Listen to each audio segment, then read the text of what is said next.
Morning class 7, your fifth lecture of your chapter 8 on your page number 77। बेटा हम लोग disasters पढ़ रहे थे जो विंड और रेन की वजह से होते हैं। ठीक है। Thunderstorm. Thunderstorm is a weather condition in which heavy rain is accompanied by thunder and lightning. बेटा थंडरस्टॉर्म आपकी वो वेदर कंडीशन है जिसमें जब बहुत तेज़ बारिश होती है तो उसमें थंडरिंग और लाइटनिंग होती है। मतलब ये जो आपकी बिजली कड़कती है ना, वो ये जैसे कि आप देख सकते हैं इस पिक्चर में। Warm air carries moisture with it which condenses to form clouds and causes rain, snow और हेल। बेटा जो गर्म हवा होती है जिसमें मॉइस्चर प्रेजेंट होता है वो जब कंडेंस होती है तो वो क्लाउड्स फॉर्म करती है और रेन, स्नो और हेल यानी कि बारिश, और जो स्नोफॉल होता है इसके अलावा हेल यानी कि जो ओले वगैरह पड़ते हैं, है ना। The rapidly moving warm air collides with water droplets or ice crystals producing electricity and thus charging the clouds। जो ये आपकी वार्म एयर होती है ये कोलाइड करती है वाटर ड्रॉपलेट्स और आइस क्रिस्टल्स के साथ, जिससे कि इलेक्ट्रिसिटी प्रोड्यूस होती है और जो हमारे क्लाउड्स होते हैं उन वो चार्ज होते हैं। दिस रिजल्ट्स इन लाइटनिंग, जिससे कि क्या होती है lightning. That is sparks of light are formed between two charge up clouds और between the clouds and the ground. बेटा उससे लाइटनिंग होती। लाइटनिंग क्या है? स्पार्क ऑफ लाइट इस टाइप का, जैसे कि आप ये पिक्चर में देख रहे हैं, दो चार्ज क्लाउड्स के बीच में या फिर क्लाउड्स और ग्राउंड के बीच में। The lightning heats up the moving warm air very quickly so as to produce a loud sound called thunder. जो लाइटनिंग होती है उससे क्या होता है कि जो भी मूविंग वार्म एयर होती है वो हीट अप हो जाती है, जिससे कि एक बहुत लाउड साउंड प्रोड्यूस होता है जिसे हम बोलते हैं thunder. Now turn your page. Cyclones. Cyclone क्या है? A thunderstorm turns into a cyclone when a low pressure is created. बेटा जब लो प्रेशर क्रिएट होता है तो जो थंडरस्टॉर्म है वो साइक्लोन में कन्वर्ट हो जाते हैं। A cyclone is very destructive, और एक जो साइक्लोन होता है वो बहुत ज़्यादा डिस्ट्रक्टिव यानी कि विनाशकारी होता है। These are huge and powerful storms that can be very destructive and widespread। बेटा ये जो होते हैं आपके साइक्लोन्स होते हैं ये काफ़ी बड़े और पावरफुल तूफान होते हैं जो कि काफ़ी ज़्यादा डिस्ट्रक्टिव हो सकते हैं और काफ़ी वाइड मतलब ज़्यादा एरिया तक ये डिस्ट्रक्शन कर सकते हैं। According to different regions such storms are given different names. बेटा अलग अलग क्षेत्रों के हिसाब से इन तूफानों को अलग अलग नाम दिए गए हैं। In America they are called hurricanes. America में इन्हें यूरिकेन्स बोलते हैं। In east Asia they are termed typhoons.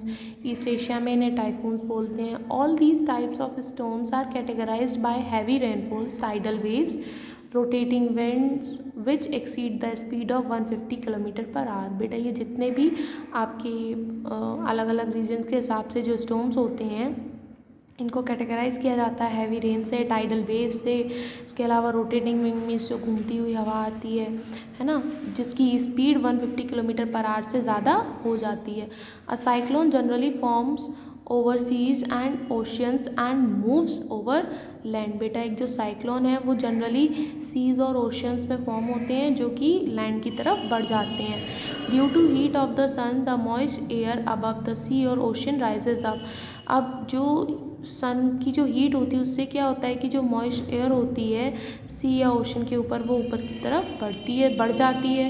Eight certain height this warm air begins to cool down. और एक सर्टेन हाइट तक ये जो वार्म एयर होती है वो ठंडी होना शुरू हो जाती है। As the air gets condensed it forms clouds which precipitate into rainfall.